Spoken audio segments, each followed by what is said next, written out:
परप्रांतीयांचे वाडटे स्थलांतर लक्षात घेऊन कोंकणी शिकपी आणि मूळ गोंयकारांचेर रोजगारा बाबतीत अन्याय जावचो न्हय म्हण कोंकणी भास सक्तीची केल्या। मात मराठी भाषेक दुर्लक्ष केल्ली ना।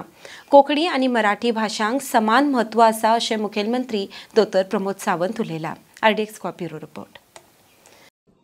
गोव्यामध्ये मराठी आणि कोकणी खरं तसं बघितलं तर आता कुठलाही वाद राहिलेला नाहीये। म्हणजे आपण कोकणी ही राज्यभाषा आणि मराठी ही सहभाषा आणि कुणालाही मराठी जरी करस्पॉन्डन्स असेल किंवा मराठीतून कुठलाही व्यवहार जरी राज्यात करायचा असेल तर त्याला कोणीही अडवलेलं नाहीये, यापुढेही कोणी अडवणार नाहीये। जरी कोकणी राज्यभाषा असली तरीही त्यासाठी जे मराठी ही सहभाषा ही सातत्याने राज्यामध्ये राहणार आहे। जेव्हा केंद्र सरकारचे जॉब्स या ठिकाणी गोव्यामध्ये विशेष करून येतात तेव्हा त्यासाठी म्हणजे मराठी भाषिक असलेली महाराष्ट्रातील मुलं या ठिकाणी ते सगळे जॉब करतात। फॉर एक्झाम्पल उदाहरण जर सांगायचं झालं तर पोस्टल रिक्रुटमेंट झालेली 100% पोस्टल रिक्रुटमेंटमध्ये महाराष्ट्रातील मुलं या ठिकाणी येऊन रिक्रूट झाली आणि अवघ्या 3 महिन्यानंतर पोस्टल रिक्रुटमेंट झालेली 100% मुलं परत महाराष्ट्रात गेली। म्हणजे परत सगळे पोस्ट खाली राहिले। मी ते पण का सांगतोय ते लक्षात घ्या। म्हणजे गोव्यातील मुलांनी अप्लाय केलं नव्हतं का? गोव्यातील मुलांनी पण अप्लाय केलं होतं, पण त्या ठिकाणी 10वीची मार्कलिस्ट ही डायरेक्टली मेरिट लिस्ट म्हणून कन्सिडर केली जाते आणि 10वीच्या मार्कलिस्टमध्ये किती मार्क पडलेले आहेत ते कन्सिडर करून त्याचं सिलेक्शन होतं as per the merit.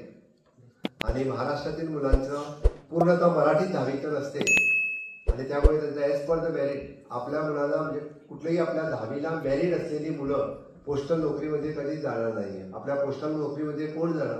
Max to max 10वीमध्ये काहीतरी 35 आणि 40% पडलेल्या 10वी पास तीच मुलं जातील।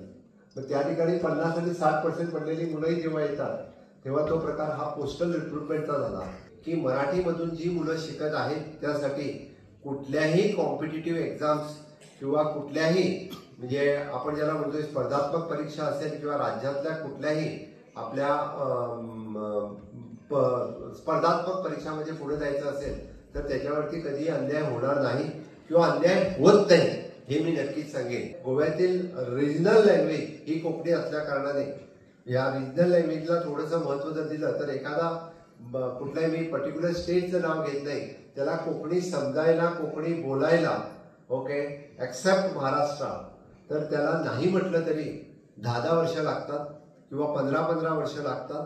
तो स्पष्ट कोकणीत बोलू शकत नाही, पण आपल्या शेजारी राज्यातील जर इथं कोणी आला तर तो आपल्यापेक्षाही जास्त मराठी चांगली बोलतो, जास्त मराठी चांगली लिहितो आणि त्यामुळे आपल्या मुलावरती म्हणजे ऑफकोर्स गोव्यातील जे तरुण आहेत त्यांच्यावरती कुठेही अन्याय होऊ नये यासाठी घेतलेला हा निर्णय आहे। पण डेफिनेटली आपल्या सगळ्यांचा विचार करून म्हणजे यावरतीही विचार सुरू आहे।